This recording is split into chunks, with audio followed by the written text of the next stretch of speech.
की शफक है तो अंधेरे में चमक कर दिखाए, धूप में तो अक्सर कांच भी चमक जाया करते हैं। दोस्त, जिंदगी में जो लोग सक्सेसफुल होते हैं, जो लोग बड़े होते हैं, जो लोगों को महान कहा जाता है, वो हर परिस्थिति में आपको बहुत ही शांत और बहुत ही कूल नजर आते हैं। और एक राजा के दरबार में एक आदमी पहुंचता है और वो उस राजा को चैलेंज करता है कि तुम्हारी प्रजा में ज्यादा बुद्धिमान लोग नहीं है, बुद्धिमान लोगों की कमी है तुम्हारी प्रजा के अंदर। राजा को ये बात बड़ी बुरी लग जाती है और राजा उस आदमी से कहता है कि ऐसा कैसे कह सकते हो तुम, मेरी प्रजा में भी बहुत बुद्धिमान लोग हैं। तो आदमी उस राजा को कहता है कि देखिए राजा साहब, मेरे पास ये 2 हीरे हैं, लेकिन सबसे इंपॉर्टेंट ये चीज है कि इनमें से एक कोई सा हीरा जो है वो नकली हीरा है। बस आपकी प्रजा में अगर लोग बुद्धिमान है तो उन्हें ये बताना है मुझे कि इन दोनों में से असली हीरा कौन सा है और नकली हीरा कौन सा है। अगर आपकी प्रजा के लोग ये बता देंगे तो मैं मान जाऊंगा कि आपकी प्रजा में समझदार लोग हैं या बुद्धिमान लोग मौजूद है, वरना मुझे यही लगेगा कि आपकी प्रजा के लोग बड़े मूर्ख है, जिनमें बुद्धि की कमी है। राजा को बड़ा बुरा लगता है, वो चाहता तो उस आदमी को सजा देना है, पर क्या करे, वो राज दरबार में राजा के पद पर बैठा है, तो भाई वो तरीके से तो उसे अपनी प्रजा को साबित करना पड़ेगा। तो वो कहता है कि ठीक है, मैं कल अपनी प्रजा को बुलाकर ये साबित कर दूंगा और मेरी प्रजा में से लोग तुम्हें बता देंगे कि असली हीरा कौन सा है। राजा पूरे प्रजा में ये ऐलान करवाते हैं और अगले दिन पूरी प्रजा को सभागृह में बुला लिया जाता है। ठंड का समय रहा होगा तो एक खुले प्रांगण में सारी प्रजा को बिठा लिया जाता है और वहीं पर वो आदमी दोनों हीरो को एक टेबल के ऊपर रख देता है और राजा ये ऐलान करता है कि लोगों को ये बताना है कि इन दोनों में से असली हीरा कौन सा और नकली हीरा कौन सा है। बारी बारी से लोग आते हैं, उस हीरे को उठाते हैं, उसको निहारते हैं, उसको देखते हैं और ये समझने की कोशिश करते हैं कि इनमें से असली हीरा कौन सा है।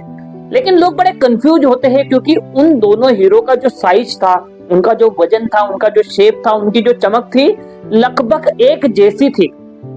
उन दोनों में से असली हीरा पहचानना नामुमकिन था। मतलब उनको इस तरीके से तैयार किया था कि एक बार जोहरी भी अचरज में आ जाए कि इनमें से असली हीरा कौन सा है और नकली हीरा कौन सा है। कई लोग आए, उन्होंने तरह तरह से चेक करा, तरह तरह से घुमा फिरा कर देखा, उठा कर देखा, सब तरीके से लोगों ने जानने की कोशिश करी, लेकिन वो ये नहीं बता पा रहे थे कि इनमें से असली हीरा कौन सा और नकली हीरा कौन सा है। अब राजा का भी ब्लड प्रेशर बढ़ने लगा, राजा को भी बड़ी टेंशन होने लगी कि कहीं ना कहीं इस आदमी की बात सही ना निकल जाए, कहीं सही में तो मेरी प्रजा के लोग मूर्ख नहीं है। बड़े अचंभित हो गए भैया। ऐसे करते करते लगभग शाम का वक्त आ गया, लेकिन प्रजा में से कोई भी आदमी ये तय नहीं कर पाया कि इनमें से असली हीरा कौन सा और नकली हीरा कौन सा है।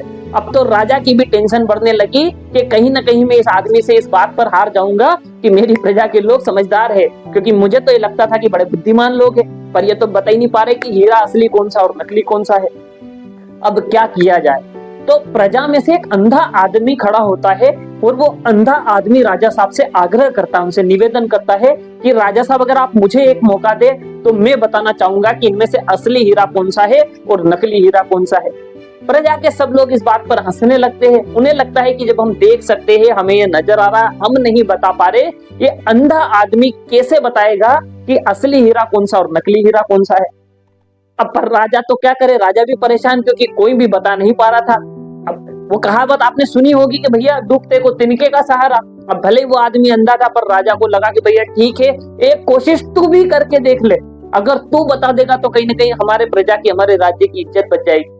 वो अंधा आदमी उस भीड़ में से निकलकर आगे आता है और वो दोनों हीरो को अपने हाथ में उठाता है और अपने हाथ में उठाने के बाद एक हीरा राजा साहब की तरफ अपना हाथ बढ़ाता है और कहता है कि राजा साहब, ये वाला हीरा असली है।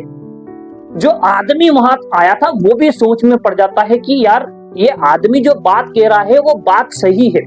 राजा साहब ने उस आदमी से दोबारा रिपीट करके पूछा कि क्या ये जो हीरा बता रहा है, क्या यही हीरा असली है?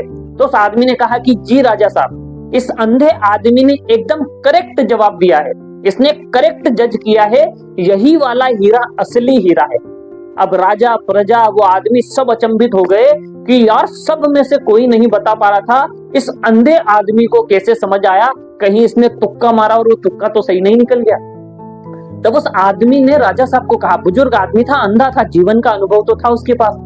उसने कहा कि राजा साहब, हम आज ठंड की वजह से इस खुले प्रांगण में बैठे हैं और काफी समय से धूप है, और आप देखिए कि दोपहर से शाम का वक्त होने आया है, लेकिन ये जो मैंने हाथ में पकड़ा है ना, इसका तापमान अभी भी वैसा ही है, नॉर्मल टेम्परेचर पे ये वाला लग रहा है।